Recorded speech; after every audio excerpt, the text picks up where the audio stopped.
जिन घरों में मैं अखबार वितरित करता था, एक दिन उनमें से एक का मेल बॉक्स, घर के बाहर लगा हुआ बक्सा जिसमें चिट्ठी पत्री और अखबार डाला जाता है, का द्वार अवरुद्ध मिला। अतः मैंने उस घर का दरवाज़ा खटखटाया। कौन है? अंदर से एक कांपती और थकी आवाज़ आई।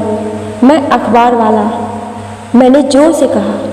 अस्थिर और कांपते कदमों वाले एक बुजुर्ग व्यक्ति ने धीरे से दरवाज़ा खोला।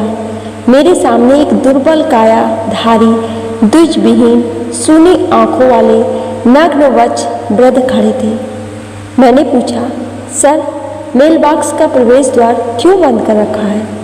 उन्होंने जवाब दिया, मैंने जानबूझकर इसे ब्लॉक किया है। वो मुस्कुराए और बोले, मैं चाहता हूँ कि आप हर दिन ही मुझे अखबार दें, परंतु कृपया दरवाज़ा खटखटाकर या घंटी बजाकर और मुझे व्यक्तिगत रूप से वो हाथों में दें। मैं हैरान हो गया और जवाब दिया, अवश्य, लेकिन क्या ये हम दोनों के लिए असुविधा और समय की बर्बादी नहीं लगती? इससे मेरा समय नष्ट होगा। उन्होंने कहा, ये ठीक है, इसके लिए मैं तुम्हें हर महीने 500 रुपये अतिरिक्त दूंगा। फिर भारी किंतु विनती भरी अभिव्यक्ति के साथ हाथ जोड़कर उन्होंने कहा, अगर कभी ऐसा दिन आए जब आप दरवाज़ा खटखटाएं और मैं द्वार नहीं खोल सकूं, तो कृपया पुलिस को तत्काल अवश्य बुलाएं। मैं चौंक गया और पूछा, क्यों? उन्होंने उत्तर दिया, मेरी पत्नी का निधन हो गया, मेरा बेटा विदेश में है और मैं यहाँ अकेला रहता हूँ। कौन जानता है कि मेरा अंतिम समय कब आ जाए। उस पल मैंने उस वृद्ध आदमी की धुंधली आंखों में कुछ नमी देखी, जो शायद जीवन के कठिन संघर्ष के बाद की बेबसी दर्शा रही थी। उन्होंने आगे कहा, मैंने कभी भी अखबार नहीं पढ़ा, मैं तो सिर्फ खटखटाने या दरवाजे की घंटी बजने की आवाज़ सुनने के लिए ही इसकी सदस्यता लेता हूँ। एक परिचित चेहरा देखने और कुछ शब्दों और खुशियों का आदान प्रदान करने के लिए। फिर उन्होंने कांपते हुए हाथ जोड़कर कहा, बेटा, कृपया मुझ पर एक एहसान और करो। ये मेरे बेटे का विदेशी फ़ोन नंबर है।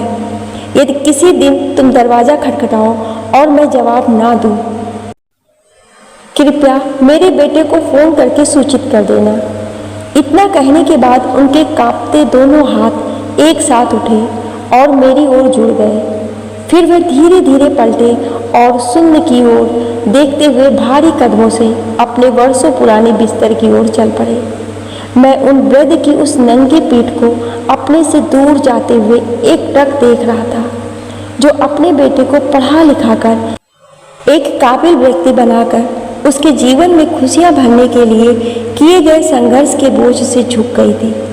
हो सकता है इसे पढ़ने के बाद आपकी आंखों में आंसू आ गए हों, परंतु शहरी जीवन की यही सच्चाई है।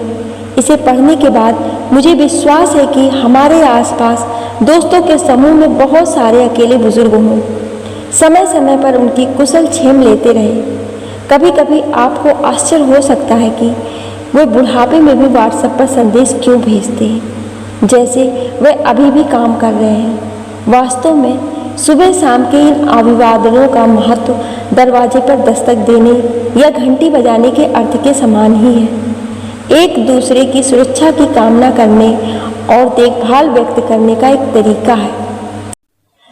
आजकल व्हाट्सएप बहुत सुविधाजनक है और हमें अब समाचार पत्रों की सदस्यता लेने की आवश्यकता नहीं है। यदि आपके पास समय है तो अपने परिवार, पड़ोस तथा परिचित बुजुर्ग सदस्यों को व्हाट्सएप चलाना सिखाएं। यदि किसी दिन आपको उनकी सुबह की शुभकामनाएं या साझा लेख नहीं मिलते हैं, तो हो सकता है कि वो अस्वस्थ हों या उन्हें कुछ हो गया हो। मैं एक दूसरे के लिए हमारे व्हाट्सएप संदेशों के महत्व को गहराई से समझता हूँ। सबका मंगल हो।